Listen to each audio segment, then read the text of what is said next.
안녕하세요. 성공예감 이대호입니다.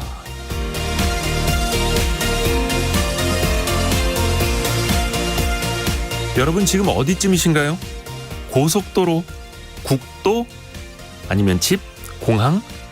고향을 향해 가는 중이거나 출발할 준비를 하거나 여행을 떠나거나 아니면 집이어도 좋습니다. 고속도로는 정체가 본격화됐습니다만 사랑하는 가족, 좋은 사람들을 만날 생각에 그리고 길게 쉴 수 있다는 생각에 그 어디에 있어도 마음만은 여유로운 연휴입니다.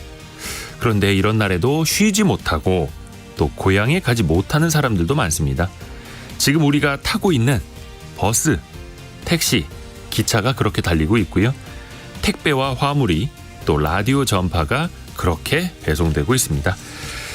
경제가 좋지 못해서 풍성함을 나누기는 어렵더라도 우리에게 주어진 휴일이라는 시간, 그리고 우리를 기다리는 가족에게 감사한 마음만큼은 얼마든지 나눌 수 있을 것 같습니다. 자, 9월 28일 목요일 추석 연휴의 시작, 성공예감 이대호입니다. 생방송으로 시작합니다.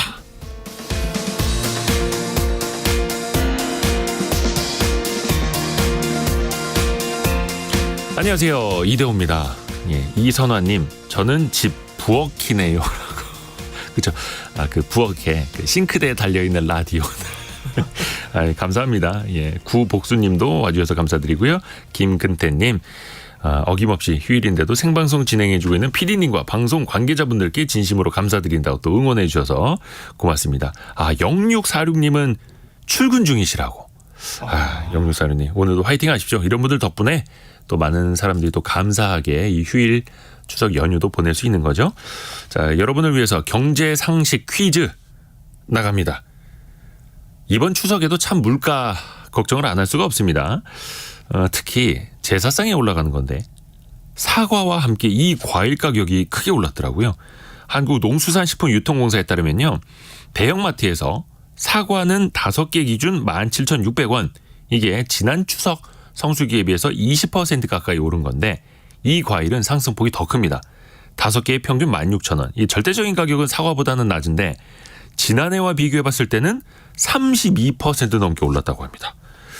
차례상에 이 과일이 빠질 수가 없는데, 이게 몇 글자 과일인지 힌트 드리면 끝나는데.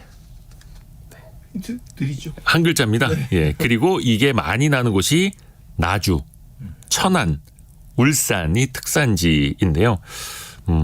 과수원에서도 나고 특히 울산이 특산지인데 조선소에서도 납니다. 이 과일이.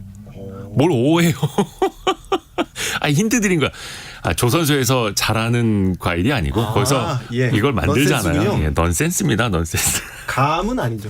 감은 확실히 아니죠. 여러분들 감이 좀 떨어지신 것 같은데.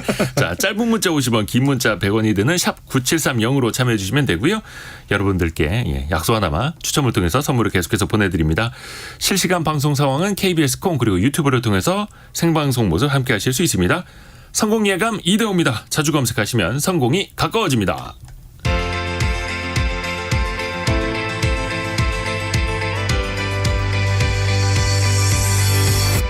KBS 1라디오 성공예감 이대호입니다. 9591님께서 정답 한 글자 바로 보내주셨네요. 고맙습니다. 그리고 7069님은 주간 보호센터라서 추석은 어르신들과 함께합니다 라고 보내주셨습니다. 애쓰고 계십니다. 항상 감사드립니다. 고맙습니다. 오늘의 경제 뉴스는 손석우 경제평론가 그리고 머니투데이 방송 염현석 기자 함께합니다. 안녕하세요. 안녕하십니까. 또 휴일에도 와주셔서 고맙습니다. 별 말씀을. 네. 자, 염현석 기자는 어떤 기사 들고 왔나요? 네, 인구 이동과 출산율 등 인구 문제에 대한 이야기를 준비했는데요. 인구에 대한 통계가 경제와 어떤 상관관계가 있는지 한번 알아보고자 합니다. 네. 또 추석 연휴에 문 여는 자영업자분들이 요즘 정말 많아졌습니다. 그럼에도 이제 폐업하는 소상공인들도 많이 늘었는데요. 이 내용 묶어서 전달해 드리도록 하겠습니다. 그리고 손석우 평론가는요. 네, 지금 각종 생활 물가가 연휴가 끝나고 나서 지금 줄줄이 인상될 조짐을 보이고 있습니다. 따라서 연말 물가 관리에 비상이 걸렸다는 소식 전해드리고요. 또 최근에 미국에서 그 중국을 향한 반도체 여러 가지 수출 규제나 기술 규제들 걸어 있는데 우리한테 직접적으로 와닿았던 게 이제 장비 반입 규제가 있었거든요. 일단은 이거를 피하게 됐습니다. 한숨을 돌리게 됐지만 불확실성이 여전하다는 분석도 있어서 이 소식도 같이 전해드리겠습니다. 네. 자, 그러면 손석구 평론가 소식부터 들어볼까요? 네. 앞에서도 저희 경제 상식 퀴즈 이것 때문에 물가 때문에 내드렸습니다만은 추석 이후 물가도 또 걱정이라고요. 네, 뭐 우리가 생활 물가 앞서 말씀드렸는데 이게 보통 뭐 우리가 자주 찾는 먹거리라든지 외식 물가, 뭐 대중교통 요금 이런 것들을 꼽을 수 있잖아요.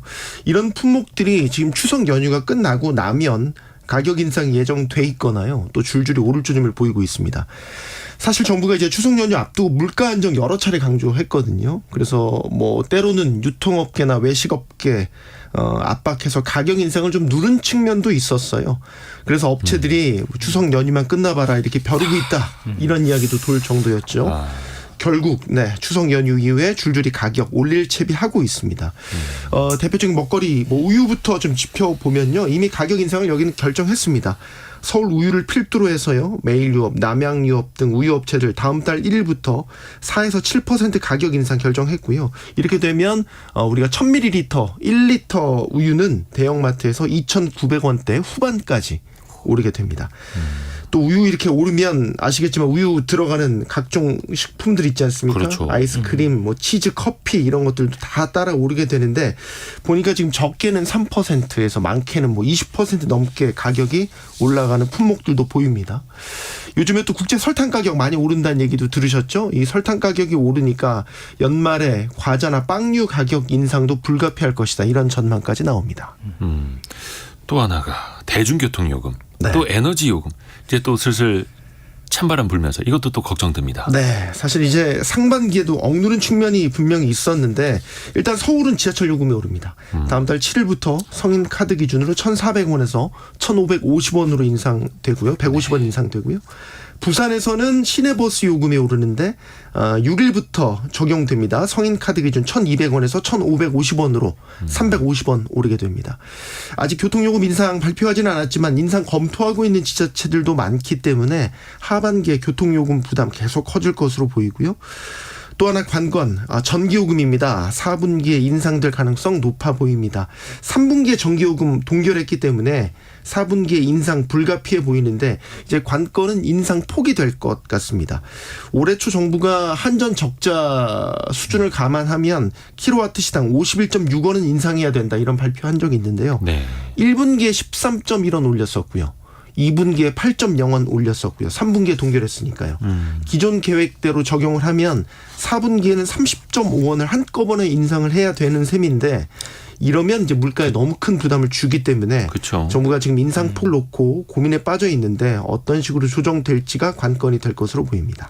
또 한전이 올려야 된다라고 하는 만큼 올리면 또 국민들이 힘들어지고 그렇죠. 그래서 정부가 어떻게 해서든 관리를 하려고 하는 건데 연말 물가 관리가 어떻게 잘 될까요? 어떨까요? 사실 지난 여름까지만 해도 물가가 꽤 빠르게 잘 잡혀가고 있네 이런 형국이었죠. 네. 7월까지 소비자 물가 상승률 2.3%까지 떨어졌습니다. 이게 한국은행의 목표 수치까지 거의 도달한 네. 정도였으니까요. 그런데 하반기 들어서 지금 물가를 자극할 변수들이 계속 등장했어요.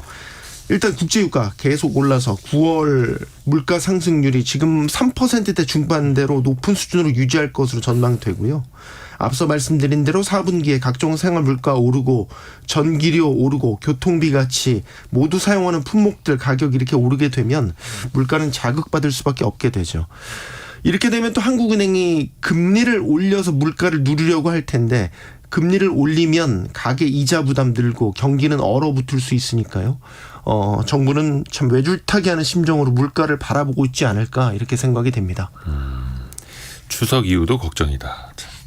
물가 걱정을 하고 사는 게 지금 거의 한 2년 가까이 계속해서 된 것 같습니다. 자, 염현석 기자. 네. 오늘 같은 날도 분명히 문을 여신 자영업자분들 많이 계실 겁니다. 네, 그렇습니다. 내일도 문 여시는 분들 분명히 또 계실 거고요. 네.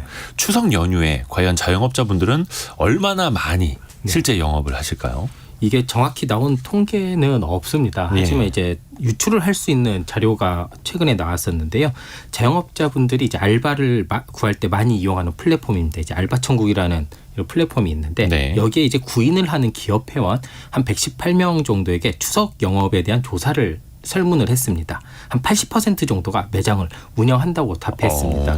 사실 저도 이번에 추석 어디 안 가고 그냥 집에 쭉 있는데요. 네. 가장 어저께 먼저 한 게 음식점 어디여나 검색을 하는 거예요. 아, 미리 알아놔야 되니까. 네, 지도에 보면 나오거든요. 그게 네. 추석 연휴 때였는지 아니었는지. 근데 대부분 병원을 제외한 대부분 다 문을 열더라고요. 네네. 그래서 이제 궁금하잖아요, 이유가. 그런데 여기에서도 쉬지 않는 이유를 물어봤습니다. 물론 복수 응답을 했고요. 네. 그래서 가장 많이 나온 게 조금이라도 수익을 내기 위해서라는 답변이 아유, 가장 컸습니다. 그쵸. 그리고 두 번째 이유가 추석이 대목이다. 이제 이런 게 응답 기업의 한 50%가 연휴 기간 매출이 평소보다 많이 나올 수 있기 때문에 문을 연다고 답을 한 겁니다. 이럴 때 이제 자영업자분들이 어디 멀리도 못 가시고 네. 고향집도 못 가면서 이제 셔터를 올리면서 이런 말씀하십니다. 이럴 때 문 여는 집이 돈 버는 거야. 네, 그렇죠.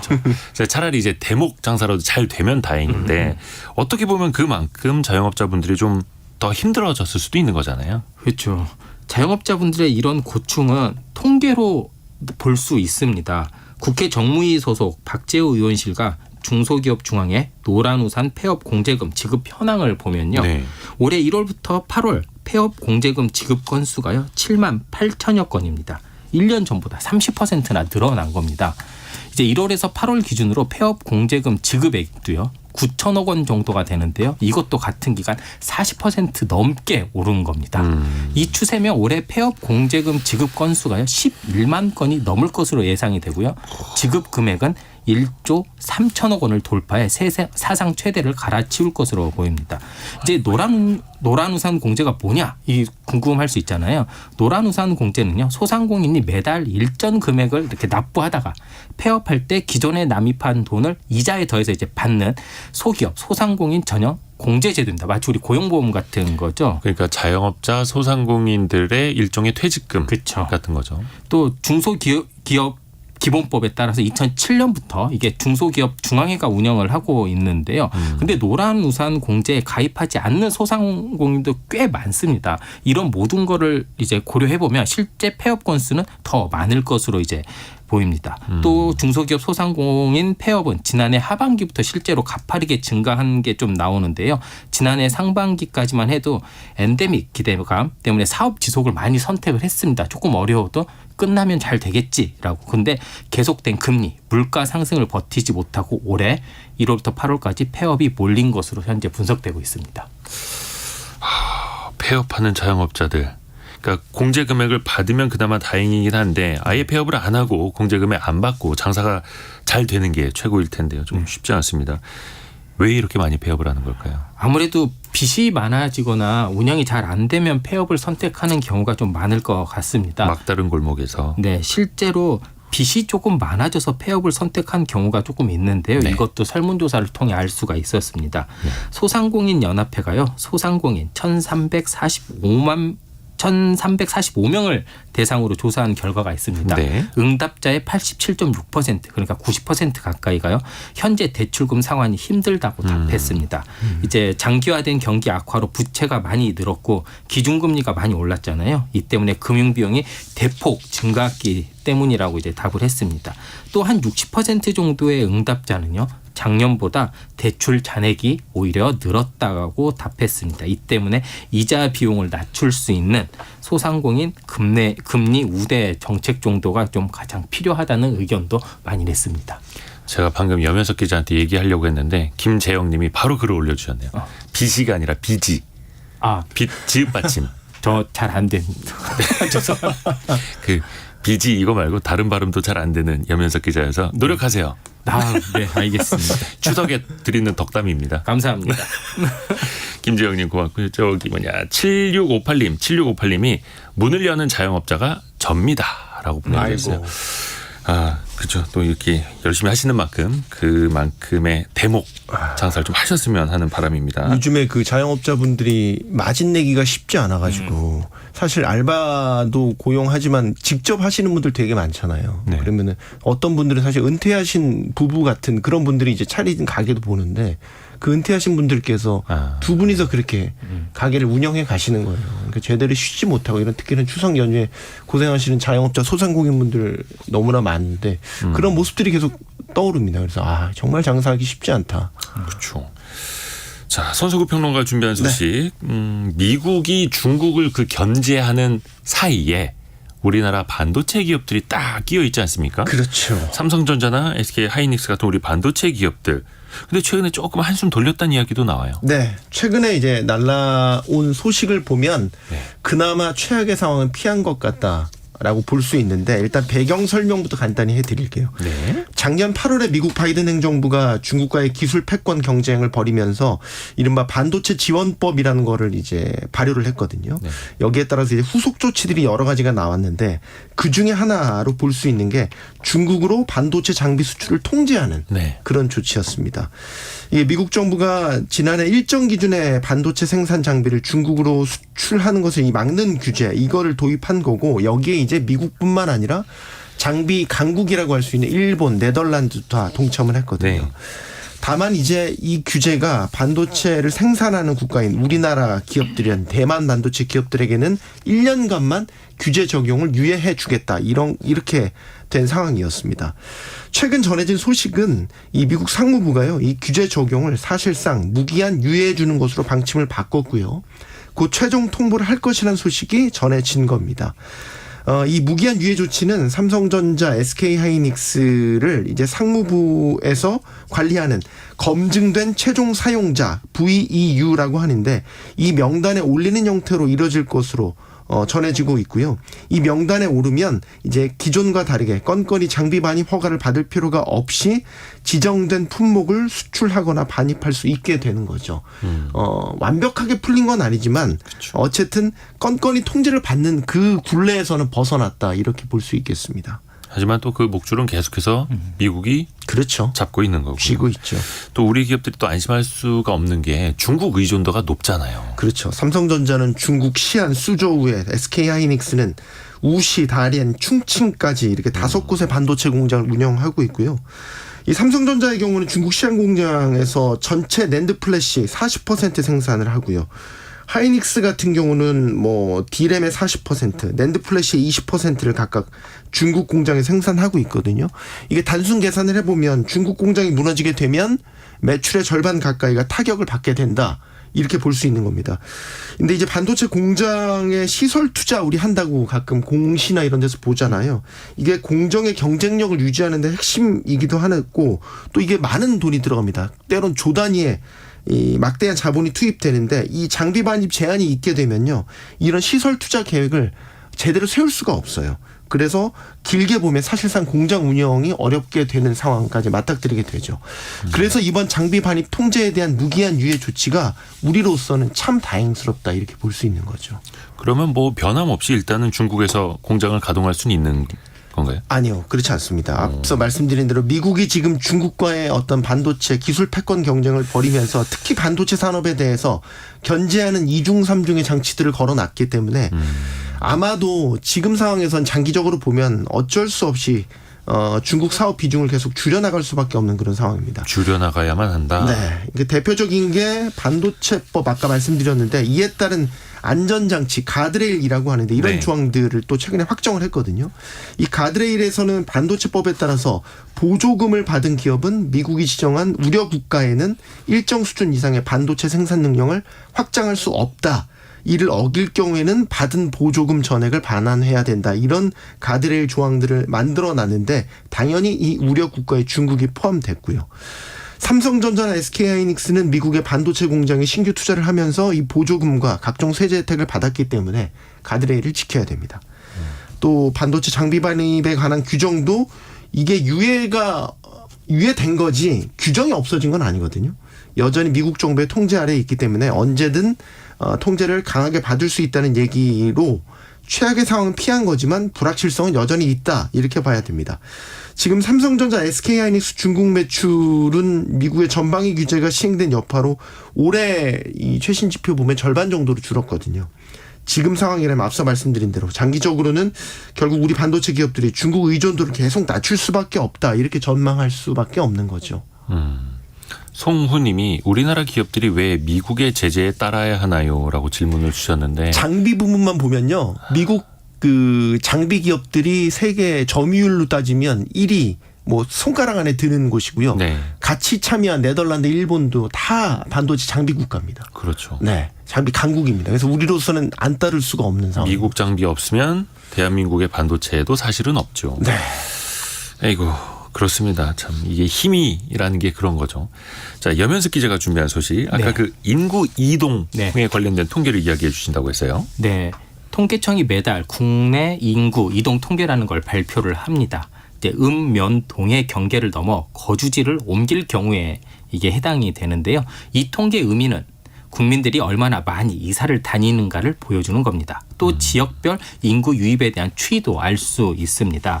통계청이 9월에도 8월 인구 이동 통계를 발표했는데요.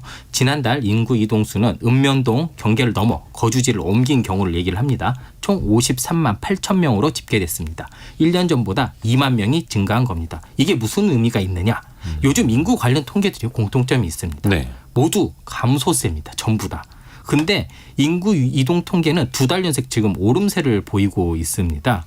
이게 인구 이동 통계가 2021년 1월 이후 꾸준히 감소세를 보이고 있는데 최근 들어 반등을 한 겁니다. 그러면 인구가 많이 이동을 하고 있다. 네. 이게 어떤 의미가 있는 걸까요? 그러니까 우리가 인구가 많이 이동을 하려면 전제 조건이 이사를 다녀야 됩니다. 그렇죠. 그렇다는 건 인구 이동이 많을수록 부동산 거래가 많다는 것을 조금 유추를 할 수 있습니다. 실제 통계청도요 2달 연속 이렇게 인구 이동이 증가를 보이는 게 6월과 7월 주택 매매 거래량이 10만 건을 넘게 기록을 해서 전년 동기 대비 이 거래량이 한 12% 정도 증가를 했다고 합니다. 네. 이 영향을 받아서 인구 이동이 늘어난 것으로 보인다라고 설명을 했습니다. 그러니까 한마디로 조금 요즘 부동산 경기가 좀 풀린 거를 좀 반증을 한다. 좀 이렇게 볼 수 있고요. 또 지역별 인구 유입과 유출에 대한 정보도 알 수 있는데 이 부분이 조금 재미있습니다. 인구 이동 통계를 보면 인천, 경기, 충남 등 7개 도시의 인구가 증가를 했고요. 경남, 경북, 서울 등 10개 시도에서 인구가 감소했습니다. 좀 충청권의 움직임이 되게 좀 특이합니다. 네. 충청권에서 인구가 가장 많이 늘었던 곳을 꼽으라면 세종을 꼽을 수 그렇죠. 있는데요. 세종의 인구가 요즘 계속 줄어들고 있습니다. 아, 그래요? 그리고 그만큼 충남과 충북, 대전의 인구가 조금씩 증가세를 보이고 있습니다. 왜 그럴까요? 아마 세종시 아파트 가격이 너무 이제 많이 올랐고 교육 등 여러 제반 요건에 대한 이야기가 조금씩 현장에서 나오고 있거든요. 아마 이런 여파가 아닌가라고 생각이 좀 들고요. 서울 역시 인구가 줄어들고 있습니다. 계속해서. 하지만 서울, 인천, 경기 등 이렇게 수도권으로 묶으면 인구가 계속해서 늘고 있습니다. 인구 이동에 대한 이야기였고 사실 더 많이 걱정이 되는 거는 인구 감소 아닙니까? 감소. 그렇죠. 일각에서는 정말 이러다 나라 망한다. 라는 이야기가 나올 정도입니다. 실제로 영국 옥스퍼드대에 따르면 2750년이면 대한민국이 사라진다고 하지 않습니까? 네, 맞습니다. 예. 이게 저출생 여파입니다. 올해 7월에 출생수가 2만 명을 밑돌았습니다. 7월 기준. 그러니까 역대 7월들만 보면 역대 최저치입니다. 예. 결혼 건수도요. 3개월 만에 감소세로 돌아섰습니다. 지난해 0.78명까지 뚝 떨어진 합계 출산율은요. 올해 더 하락될 것으로 우려되고 있습니다. 통계청이 발표한 지난 7월 출생아 수는 19,000명입니다. 19,000여 명입니다. 7월 기준 역대 가장 작은 숫자인데 7월 출생아 수가 2만 명 아래로 떨어진 건 월간 통계가 작성된 1981년 이후 처음입니다. 반대로 7월 사망자 숫자는 2만 8천 명, 7월 기준 가장 큰 숫자입니다. 이 때문에 7월 인구는 9천 명 자연 감소했고 이런 자연 감소는 2019년 11월부터 45개월 연속 이어지고 있습니다. 45개월 연속이요? 네, 특히 출생아 수는 2015년 12월부터 7년 8개월 연속 감소세를 보이고 있습니다. 아이고 정말 걱정입니다. 이거 어떻게 좀 반전을 마련을 하긴 해야 되는데 인구 얘기만 나오면 답답합니다. 이게 맞습니다. 우리 미래인데. 네. 자, 머니투데이 방송 염현석 기자 그리고 손석우 경제평론가 휴일에도 고맙습니다. 감사합니다. 감사합니다.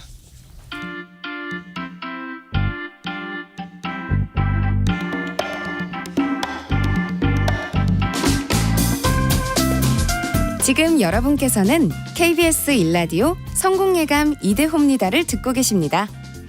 참여해주신 여러분께는 추첨을 통해 헬시 허그에서 한국인의 건강한 두피에서 찾아낸 두피 유래 유산균을, 판촉물 전문 그룹 기프코, 기프코에서 텀블러 세트를, 아름다운 식탁 창조 주비푸드에서 자연에서 갈아 만든 생와사비를, 쉽고 빠른 판촉물 제작 시너지 기프트에서 고속 충전 케이블을, 그리고 성공예감에서 준비한 커피 쿠폰을 보내드립니다.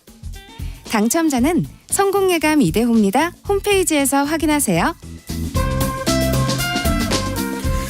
성공예감 이대호입니다. 함께하고 계시는 시간은 9시 30분입니다. 많은 분들이 자동차 안에서 역시 이동하시면서 많이 들으시는 것 같은데요. 이현식님, 지금 부산 가는 자동차 안에서 성공예감과 함께합니다. 아내가 운전을 해서 저는 방송에 집중하게 되네요. 좀 이따 제가 또 운전을 해야죠.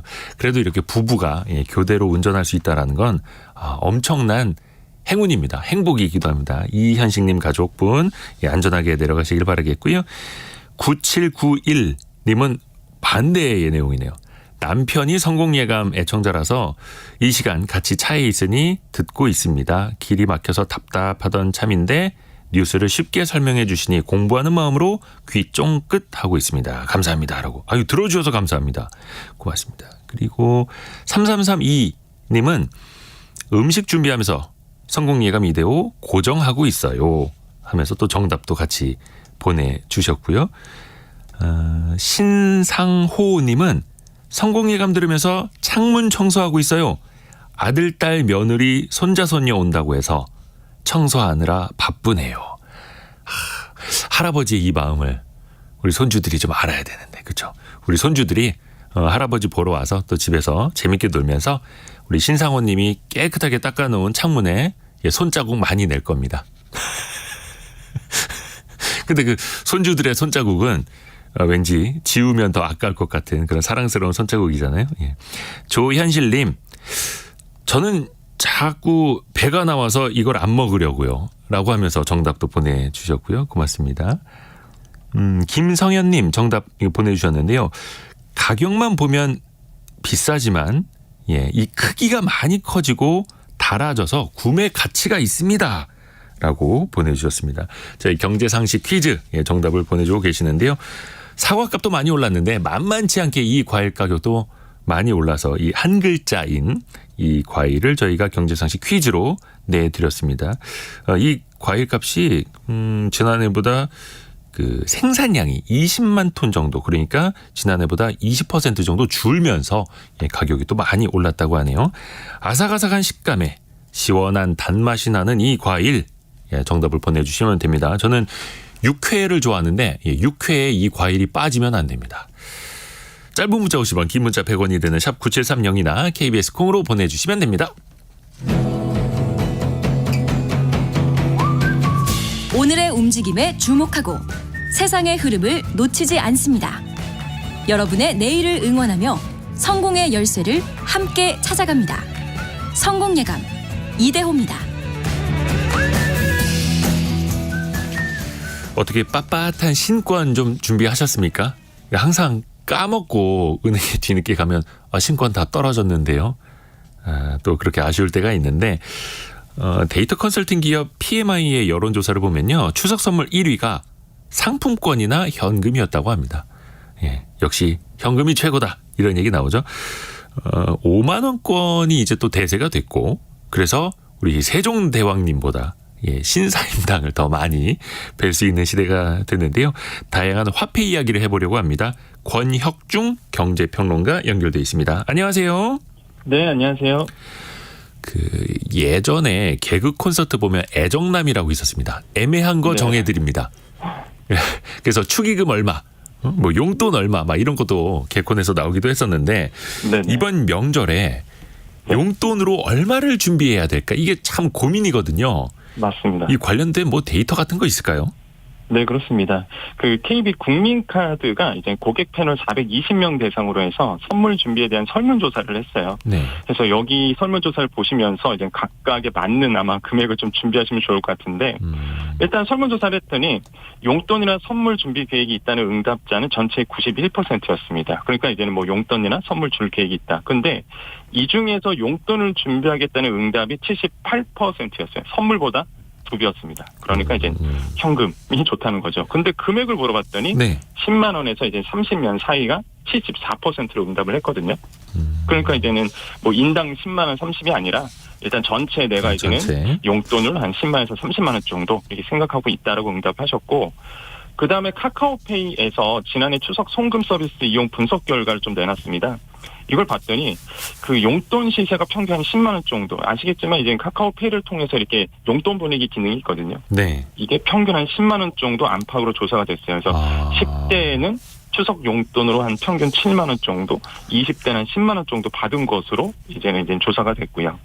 근데 또 하나 또 새로운 또 재미있는 조사가 하나가 있는데, 네. 그 하나생명에서 올해 1월에 그 세뱃돈 관련 직원들 대상으로 또 서베이를 했더니 얼마나 줬어요?라고 물어봤더니 초등학생에게는 3만 원, 중학생에는 5만 원, 고등학생은 10만 원 줬다라고 이렇게 응답한 댓글들이 되게 많았습니다. 답변들이. 그래서 이런 걸 보시면서 아마 참고를 하시면은 나 빼고 나 주위에 이렇게 하고 있구나라고 이제 참고를 좀 하실 것 같습니다. 중학생 5만 원, 고등학생 10만 원. 이거 사실 조금 주는 사람 입장에서는 특히 조카들 많으면 조금 부담스럽습니다. 특히 또 이게 5만 원짜리 화폐가 나오면서 이스페가 나오면서 용돈이나 경조사비도 좀 인플레이션이 더 심해졌다. 이렇게 생각하시는 분들 많더라고요. 어떤가요, 실제로는? 맞습니다. 이 심리적 소비 단위가 이제 5만 원권으로 딱 완전히 뉴 노멀이죠. 그렇죠. 새로운 기준으로 좀 자리를 잡았는데, 실제 이게 뭐 통계청 자료가 있어요. 이게 5만 원권 도입 전후로 해서 그 개인 간의 이전 지출액이 좀 증가됐습니다. 그러니까 2009년 6월에 이게 5만 원권이 처음 발행이 됐거든요. 그럼 그 전과 후를 좀 비교해 볼 수 있는데, 5만 원권이 나오기 전 2007년도 같은 경우 경조사비를 봤더니 16만 5천 원 정도였고요. 이게 5만 원권이 딱 등장하고 나서 2009년도 봤더니 이게 18만 5천 원으로 증가가 됐어요. 그러면은 이게 5만 원권 발행해서 경조사비가 좀 증가된 부분도 느낄 수 있고, 그럼 현재는 좀 어떠냐? 지금 상황으로 본다 그러면 가구당 이전 지출을 봤더니 26만 5천 원에 이릅니다. 그러니까 사실 많이 올랐죠. 네. 그러니까 말씀하신 것처럼 진짜 뭐 용돈에도 인플레이션이 일어났다 이렇게 볼 수가 있겠고, 그런 이유가 첫 번째가 이제 경제 규모가 좀 확대가 됐죠. 두 번째로는 말씀하신 것처럼 이제 물가 상승으로 인해서 이 고액권 수요가 굉장히 좀 폭발적으로 증가가 됐습니다. 그래서 이런 이유로 인해서 좀 경조사비도 많이 늘어났다라고 생각을 해봅니다. 그렇게 해서 우리가 5만 원권을 많이 쓰는데 또 반대로 한국은행에서 발행이 됐다가 다시 한국은행으로 돌아가는 그 환수율을 보면 5만 원권이 가장 낮다고 하더라고요. 왜 그럴까요? 맞습니다. 이게 5만 원권이 시중에 유통된 뒤에 한으로 돌아오는 이제 비중을 환수율이라고 말씀을 하셨는데, 그러니까 이게 돌아오는 비용이 절반 정도예요. 그러니까 평균 한 40에서 60% 유지하는 게 평균이거든요. 근데 이게 코로나 때는 이제는 20% 아래로 좀 떨어졌었고요. 그다음에 코로나 끝나고 방역 조치 완화된 이후에는요, 다시 한번 봤더니 지난해 한 56%까지 이제 환수율이 좀 늘어났습니다. 근데 올해 또 1분기에는 112%까지 치솟았고, 2분기에는 다시 41%로 이제는 하락을 했는데, 아까 이제 좀 이유를 좀 물어보셨잖아요. 사실 이게 환수율이 낮다는 거는요, 일단은 뭐 저축을 안 하거나 아니면 뭐 은행 쪽으로 넣지 않는 거거든요. 한마디로 이제는 가게나 기업 입장에서는 경기가 안 좋다 보니까 예비 목적으로 이제 쌓아두는 겁니다. 집안에 뭐 장롱이라든지 아니면 금고에 이제 현금 쌓아두는 거거든요. 그러니까 경제가 불확실성하죠. 그다음에 비상금 현금으로 쌓아두죠. 그러니까 이게 환수율이 이제 적어질 수밖에 없고, 그다음에 올해 1월에 이제는 그 1분기 때 이게 112% 치솟았다라고 이제는 조사가 됐는데, 그 이유는 일단은 고금리 상태였어요. 지금도 뭐 고금리지만 그 당시에 이제는 예금이나 적금이 금리가 굉장히 높았습니다. 그래서 많은 분들이 현금 쌓아두고 은행 갔죠. 은행 가서 이제는 예금 들고 적금 들다 보니까 그 은행에 예치하면은 다 그게 다 한국은행으로 회수가 되거든요. 그 당시에 그래서 이제 112% 들어왔던 거고, 다시 이제 뭐 예금하실 분들 다 했고, 다시 2분기에 41%로 떨어졌어요. 그래서 지금 이렇게 이제는 환수율이 돌아가고 있는데, 한은에서는 이제 그런 얘기를 합니다. 이게 익명성이 있잖아요, 현금은. 네. 그러니까 이게 지하 경제에서 사용될 것으로 추정을 하고 있어요. 근데 이거를 뭐 돈에 꼬리표로 달 수도 없고, 뭐 돈에 뭐 추적 태그를 달 수도 없잖아요. 그쵸. 그러니까 의심을 하고 있으나 이거를 뭐 상관관계라든지 인간관계를 밝히는 데는 좀 어려움이 있죠. 그래서 많은 분들이 아마 생각하실 텐데, 아마 지하 경제에서 많이 쓰지 않을까라고 좀 생각을 하고 있습니다. 말 그대로 지하 경제는 지하에 있으니 보이질 않는 거고요. 또 5만 원권 대신에 상대적으로 다른 지폐들, 예를 들어서 저도 좀 5천 원권 요거 좀 다뤄본 지 오래됐습니다. 또 1,000원짜리도 많이 안 쓰게 되는 것 같고요. 실제로도 그런가요? 예, 뭐 말씀하신 그대로라고 말씀드릴 수 있는데 네. 이게 지난 8월 말 기준으로 화폐 발행 잔액이 176조 원 정도가 됐었거든요. 근데 그 중에 90%가 다 5만 원권입니다. 한마디로 지금의 시중에 돌고 있는 지폐 중에 90%가 5만 원권만 돌고 있다 이렇게 보시면 돼요. 그러니까 만 원권이 보통 9% 정도 이제 발행됐고요. 5천 원권이 이제 0.8% 정도 됐고요. 그 다음에 1,000원권이 0.9% 정도 돌고 있거든요. 그러니까 이게 발행 기준입니다. 그러니까 거의 뭐 5,000원권과 1,000원권은 존재감이 사라진 거죠. 아하. 저도 사실 그래요. 지갑에 현금 넣으면 그대로 있습니다. 이게 사실 현금 쓸 일이 많이 없다 보니까 그렇게 될 수밖에 없고, 그 다음에 지난해 10만 원권도 보통 보면은 한 11만 건 정도가 이제 발행이 됐고, 그 다음에 이용 금액도 110억 원 정도이거든요. 전년보다 20% 감소되긴 하지만 10만 원권도 같이 뭐 5만 원권과 좀 돌긴 도는 모습들은 보여요. 아무래도 이거는 기업 결제용으로 자기 합수표를 좀 쓰다 보니까 그나마 좀 10만 원권은 좀 돌고 있습니다. 그래서 하지만 뭐 5천 원권, 뭐 1,000원권, 만 원권은 발행이 많이 줄었다. 그래서 시중에 아마 찾아보시면 그렇게 많지 않다라고 저는 생각을 해봅니다. 권혁중 경제평론가님의 지갑에 현금이 그대로 있다. 이 조카들이 듣고 있을 겁니다. 조카들이. 이번에 용돈 줘야 되겠네요. 자, 근데 요즘에는 현금 대신에 스마트폰으로 간편 송금으로 바로 보내거나 모바일 뱅킹을 하거나 이런 것도 많아졌잖아요. 이게 또 현금의 사용에도 영향을 주겠네요. 맞습니다. 이게 정확히 말씀하셨는데요. 네. 실제 그 한국은행 자료에 따르면요, 올해 추석 무렵에 이제 현금 공급액 4조 밑으로 감소가 됐습니다. 그러니까 보통 우리가 명절 돌아오면 막 은행 그 뉴스에서 현금 다발 나오면서 뭐 한국은행에 돈 푼다 뭐 이런 얘기 나오잖아요. 네네. 이 공급액이 4조 밑으로 감소됐어요. 지난해보다 3천억 원 정도가 이제 줄어든 셈인데, 보통 이게 공급액이 4조 원 정도 아래였던 것은요, 글로벌 금융위기 때, 그 당시 2008년 때였습니다. 그때 이후로 처음 있는 일이에요. 그럼 추석 연휴도 늘었는데 현금이 늘어나지가 않는다. 그러면은 역시나 비현금 지급 수단이 좀 이용이 확대된 거, 저도 마찬가지거든요. 그래서 간편페이라든지 이런 걸 쓰기 때문에 그렇고, 두 번째는 이제 불경기 때문에 그렇다. 그래서 화폐 발행액이 계속적으로 좀 감소되고 있다라고 좀 말씀을 드립니다. 아하. 또 하나, 동전을 쓰는 경우도 이제는 또 흔치 않아졌습니다. 네. 예전에는 짤랑짤랑 소리가 좀 반가운 적이 있었는데 이제는 그런 것도 없고, 근데 또 동전을 또 계속 만들기는 해야 한다 하더라고요. 왜 그럴까요? 근데 수요가 여전해요. 왜 그러냐면 외국인 관광객도 있죠. 네. 그다음에 학생들도 있죠. 그다음에 고령층도 계십니다. 그러니까 이런 분들은요, 사실 뭐 동전이라든지 뭐 1,000원짜리, 5,000원짜리 지폐 없으면 많이 불편하세요. 왜냐하면 디지털 결제 수단에서 좀 취약하시거든요. 이게 디지털 결제 수단이라면 보통 모바일로, 스마트폰으로 간편 결제라든지 페이를 쓰게 되는데, 사실 이제는 고령층 분들에게 이런 거 쓰라 그러면 잘 어색해서 안 쓰십니다. 그런 분들에게 만약에 현금 비중이 낮고, 그다음에 시중에 뭐 현금 동전 없다, 그럼 뭐 금융생활 하지 말라는 얘기잖아요. 네. 그렇기 때문에 이렇게 동전이나 지폐가 그런 분들에게 유용하다 보니까 수요가 좀 여전하고요. 하지만 말씀하신 것처럼 동전 발행액은 해가 갈수록 좀 줄고 있습니다. 그래서 2015년도에는 이 동전 발행액이 1,030억 원 정도 달했는데, 현재 2022년이든 2023년 같은 경우에는 이게 258억 원 수준으로 좀 줄어들었거든요. 확실히 좀 수요는 좀 줄고 있는 부분, 이런 것들은 이제 눈에 띄고 있습니다. 그런데 또 수요는 줄지만 완전히 현금 없는 사회로 가기에는 또 무리가 있을 테고요. 맞습니다. 현금의 역할도 좀 필요할 테고요. 네. 자, 오늘 권혁중 경제평론가 함께했습니다. 오늘 말씀 고맙습니다. 네, 감사합니다. 이어서 라디오 정보센터 뉴스 한번 정리 들어보시죠.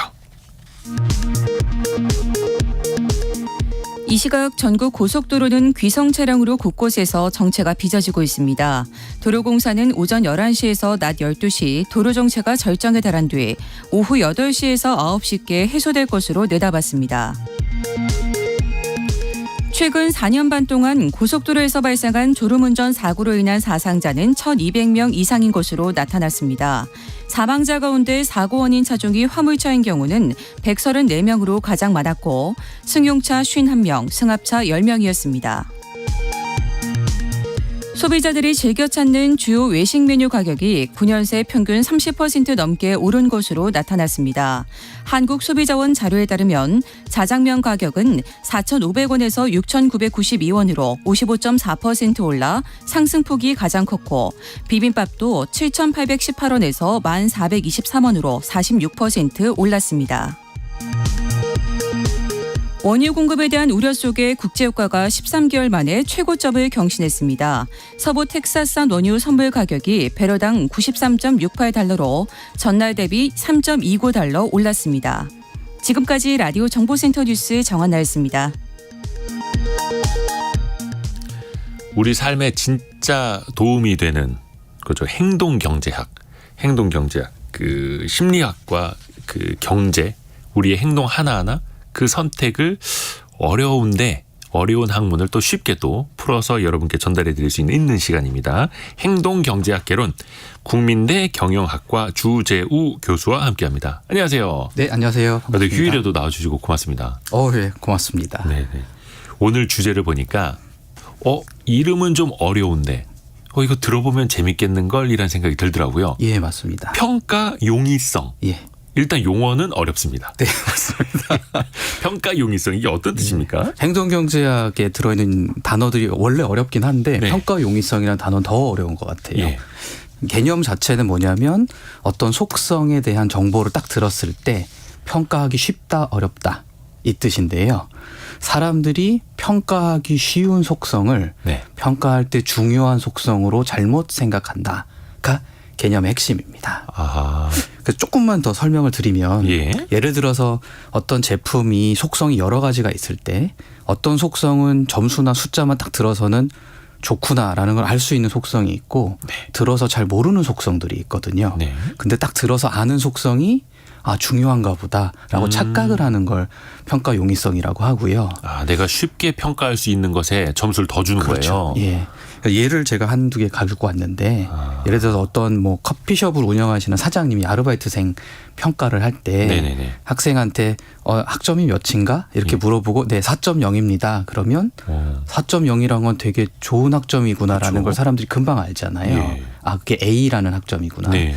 근데 얼마나 일했어요? 하고 물어보고 6개월쯤 일했습니다. 그러면 6개월이 많은 건가 적은 건가 잘 모를 때가 있거든요. 네. 그러면 학점이 높은 학생을 일한 경력이 높은 학생보다 훨씬 더 중요하게 생각하고 선택한다. 이런 개념이 되는 겁니다. 아하. 그러니까 본인이 이거는 사람마다 케이스마다 다 다를 수 있겠네요. 맞습니다. 어떤 요소를 어떻게 맞습니다. 측정하느냐에 따라서. 그렇죠. 예, 그걸 잘 아는 사람은 모든 속성을 다 중요한지 안 중요한지 잘 판단할 수 있지만 잘 모르는 사람들은 들어서 얼핏 내가 평가하기 쉬운 속성들을 중요하게 생각한다라는 개념이 되는 거고요.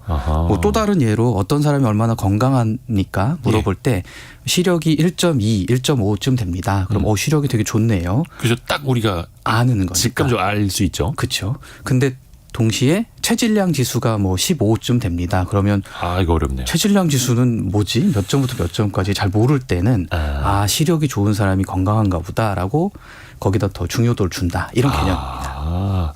또 이게 경제적으로 의사결정하는 데도 반영이 될 수 있는 거고요. 그렇죠. 오늘 저희가 경제상식 퀴즈 통해서 과일 가격 이야기도 많이 했는데 과일을 고를 때도 이 평가 용이성이 작동을 합니까? 네, 맞습니다. 특히 이제 선물을 주고받을 때 이게 작동하는 경우가 많기 때문에 되게 네. 중요한데요. 예. 예를 들어서 과일이 두 가지가 있을 때 네. 하나의 과일은 되게 예쁘게 생겼는데 당도가 낮을 수가 있어요. 맛이 없는데 예쁘게 생긴 과일이 네. 있고 네. 또 하나는 되게 못생겼는데 진짜 맛있는 과일이 있을 수가 있거든요. 고민되네요. 예. 근데 맛있다라고 하는 정보를 브릭스라는 요즘 당도로 표현하고도 예. 하거든요. 근데 브릭스가 몇에서 몇인지 저희가 잘 모르거든요. 그러니까 처음에 딱 과일을 봤을 때 내가 선물해야겠다라는 생각이 들려면 예쁜 과일을 그냥 집는데 사실 알고 보면 브릭스가 높은 게 훨씬 중요하거든요. 내가 잘 모르는 정보는 무시하고 내가 잘 아는 평가하기 쉬운 속성만 중요하게 생각한다. 이게 평가 용이성의 핵심인데요. 예. 문제는 평가하기 어려운 속성이 딱 들어왔을 때 브릭스라는 정보가 들어왔을 때 얘 혼자만 봐서는 잘 모르니까 그렇죠. 그냥 하나의 과일만 브릭스 뭐 10 이렇게 써 있는 거 이게 높은 건지 뭔지 모르잖아요. 그렇죠. 네. 그럴 때 옆에 다른 과일이 하나 있어서 네. 이 과일은 브릭스가 8입니다. 네. 그렇게 해주면 아 이게 더 높구나, 더 달겠구나, 더 맛있겠구나 그때 알게 되거든요. 그래서 혼자 있을 때 비교하는 거랑 둘이 같이 비교해서 비교하는 때랑 평가가 달라진다라는 게 핵심이라서요. 선물을 사는 사람은 여러 개를 비교하는데 받을 때는 하나만 받기 때문에 서로 중요도가 달라집니다. 아하. 그러니까 실질적으로 이걸 옆에서 비교를 하는 걸 본 거랑 그렇죠. 못 본 거랑 못 본 거랑 인식 자체가 또 달라질 수 달라지죠. 있다. 예. 비교 대상이 있을 때와 없을 때 결국은 다른 선택을 할 수 있다. 그 이유를 좀 더 들어볼까요? 네. 한번? 비교 대상이 없을 때는 아까 말씀드린 평가 용이성에 기대서 얼마나 중요한지 평가를 하게 되는 거예요. 네. 잘 모르니까. 네. 그런데 다른 게 하나 들어오면 평가 용이성이 낮던 잘 모르겠다 싶은 것들이 이제 중요성이 점점 올라가게 되거든요. 뭔가 기준점이 생기는 거죠. 그렇죠. 서로 비교하니까. 그래서 서로 비교하는 동시평가라고 하는 게 딱 들어가기 시작하면 덜 중요했던 정보들이 점점 중요해집니다. 그래서 그때서야 사람들은 아 이거 평가하기 좀 어려웠지만 뭐 브릭스라든가 체질량 지수라든가 뭐 일한 경력 이런 것들이 그때 가서야 중요한 거였다. 라는 걸 깨닫게 된다는 거죠. 그래서 비교를 하도록 하면 사람들이 그런 편향에서 벗어날 수 있다라는 게 평가 용이성 전체 연구의 결과입니다. 이게 또 인간의 편향이 있을 수밖에 없는 그렇죠. 요소이기는 한데 네. 이걸 또 경제적으로 또 써먹을 수도 있을 것 같아요. 그렇죠. 아이스크림으로 이걸 좀 재미난 실험을 해봤다고요. 네, 아이스크림 실험은 이제 잘 알려진 되게 웃긴 실험인데요. 예, 예. 예, 조그만 콘에다가 아이스크림 위에다 이렇게 크게. 덮어 씌워주는 컵 많아 보이게 할 때와 작은 콘에다가 아이스크림이 좀 넘칠 정도로 그렇죠. 담아주는 거랑 그리고 다른 쪽은 크다란 그릇에 아이스크림을 조금 담아주는 거랑 예. 어느 걸 선택하시겠습니까 하고 두 개를 딱 비교해서 보여주면 실제 아이스크림 양이 많은 걸 잘 찾아가거든요. 예. 컵 사이즈에 상관없이. 네. 그런데 하나만 보여줄 때는 네. 위에 이렇게 많아 보이는 것만 선택하는 경향이 있습니다. 아 그게 작은 콘 위에 있건 큰 그릇에 있건 같이 보여주면 아이스크림 크기를 서로 비교하면서 택하는데 그렇죠. 하나만 보여주면 하나만 보여주면 많아 보이는 게 평가하기 쉬우니까 많아 보이는 걸 선택하는 경향이 그러면 이제 생기죠. 코딱지만한 그릇에 그렇죠. 조금 이렇게 엄지손가락만큼만 올려주면은 와 이거 되게 많아 보이네. 많아 보이게 할 수 이 집 있죠. 인심 좋네. 그렇게 하나만 딱 보여줄 땐 그렇게 되는 겁니다. 아하. 비교할 수 없을 때는 사람들이 그런 편향에 휩싸인다. 그걸 활용할 수도 있다. 이제 이게 하나의 아이디어가 되는 거죠. 아하, 그러면 이거를 들으시는 분들 오늘 뭐 문 여신 장사하시는 분들 자영업자분들도 많으신데 이걸 좀 활용할 수도 있겠는데요? 그렇죠. 이 자영업 하시는 분들은 이걸 잘 활용하셔야 돼요. 그래서 원래 비교할 수 없게 만들면 많아 보이게 만드는 게 핵심이 됩니다. 이게 진짜로 적게 넣지만 많아 보이게 만드는 게 핵심이라서 많아 꽃가게라든가 보이게 만들어라. 그렇죠. 그래서 뭐 꽃가게에서 꽃을 어떻게 담을까 네. 또는 음식점에서 밥을 어떻게 담을까라는 걸 고민하실 때 사람들이 비교할 수 없게 만들거나 비교할 수 없는 상황이 딱 되면 많아 보이게 만드는 게 핵심이라서 작은 그릇, 작은 통에 많아 보이게 만드는 게 사람들이 그걸 선택하도록 유도하는 되게 좋은 방법입니다. 그러면은 공깃밥 같은 것도 예. 더 많아 보이게 하려면 밥 그릇 자체를 작은 거에다가 밥을 고봉밥처럼 이렇게 올려서 드리면 예. 그러면 고객들의 만족도가 더 높아질 수도 있는 거겠네요. 그렇죠. 다른 밥과 비교를 할 수 없는 상황이라면 그것만 딱 볼 때는 아 이게 많아 보이는구나라고 잘못 생각하셔서 결국 좋아하실 수 있다라는 연구 결과가 있습니다. 이게 전문 용어로는 평가 용이성인데 네, 맞습니다. 쉽게 말하면 많아 보이게 만들어라. 평가하기 쉬운 거에다가 중요하니까 많아 보이게 만드는 게 좋다. 아하. 혹시 반대로 이게 다른 제품에는 없는 우리 브랜드만의 특징이 있는데 네. 이걸 좀 강조하고 싶을 때도 평가 용이성을 좀 활용할 수 있을까요? 방금 전에 말씀드린 것과 또 반대로 우리가 좀 다르게 만들어 볼 수도 있어요. 예. 예를 들어서 우리 제품만 가지고 있는 아주 특별한 속성이 원래 평가하기가 좀 어려울 수도 있거든요. 그럴 때는 아까 말씀드린 고봉밥 만드는 것과 반대처럼 네. 열심히 비교를 해야 됩니다. 옆에 있는 다른 것들을 갖고 와서 다른 제품들에 비해서 잘 눈을 똑바로 뜨고 쳐다보시면 우리 제품은 이런 면이 다릅니다라는 걸 그때서야 소비자들이 알게 되기 때문에 비교를 하도록 오히려 더 도와드려야 돼요. 그래서 기업들이 계속 뭐 타사 제품 대비, 기존 제품 대비 예. 이렇게 옆에다 갖다 놓고 광고를 하는 거네요. 그렇죠. 비교를 해야 될 때는 일부러 비교를 시킬 때도 많습니다. 그래야지 자기네 제품의 특징이 부각이 되니까. 그렇죠. 그냥 절대적으로 우리 제품에 이런 기능이 있어요라고 보여주는 것보다 타사에는 없던 걸 우리가 넣었어요라고 하면서 비교를 하는. 그렇죠. 타사에 없는 제품의 속성이 사실 소비자들이 판단을 잘 못할 때가 많거든요. 이게 좋은지 나쁜지 모르니까 그럴 땐 타사 제품 중에 그게 약하거나 없는 걸 꼭 비교를 해야지 그때서야 소비자들이 이게 다르구나라는 걸 깨닫게 되는 거죠. 이게 나 스스로 누구랑 비교하는 건 좀 불행해지는 일인데 네. 이걸 뭔가 판매할 때는 비교하는 게 훨씬 더 유리하게. 유리할 수도 있습니다. 그리고 요즘에는 그 포장을 간소화하는 뭐 친환경 제품 네. 아니면 동물 복지 제품 뭐 이렇게 해서 우리는 착한 제품입니다. 네. 착한 기업입니다. 강조하는 것도 일종의 평가 용이성이 될 수 있는 겁니까? 이건 어떻게 할 수 있을까요? 방금 말씀해 주신 그런 착한 제품이 제가 학교에 있다 보면 학생들이 굉장히 중요하게 생각하거든요. 뭐 공정이라든가 예. 친환경이라든가 네. 포장을 덜했습니다. 화장품.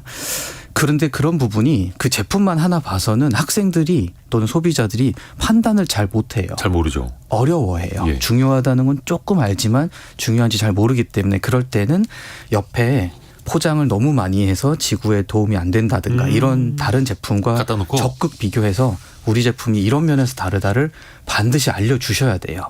이게 뭐 인권이나 환경 문제 같은 데서 특히 많이 벌어지는데 소비자들이 그걸 잘 이해를 못 하시기 때문에 네. 평가 용이성이 낮으니까 중요성을 모르시는데 평가를 서로 비교를 하면서 해야 이제 그때부터 평가가 가능해져서 꼭 비교를 해 주시길 부탁드립니다. 또 비교하면 또 라디오 다른 채널하고 비교를 해봐도 97.3 KBS 1라디오가 성공 예감 미디어입니다. 그렇게 좋더라고요. 네, 맞습니다. 자, 오늘 평가 용이성 행동경제학 재밌게 들어봤습니다. 국민대 경영학과 주재우 교수였습니다. 고맙습니다. 네, 감사합니다. 자, 저희는 잠시 뉴스 듣고 10시 5분에 다시 돌아올 텐데요. 차량 점검 그리고 요즘에 나오는 전기차 이슈까지 또 재미있게 다뤄볼 시간 2부에 기다리고 있습니다. 잠시 후에 금방 다시 돌아옵니다.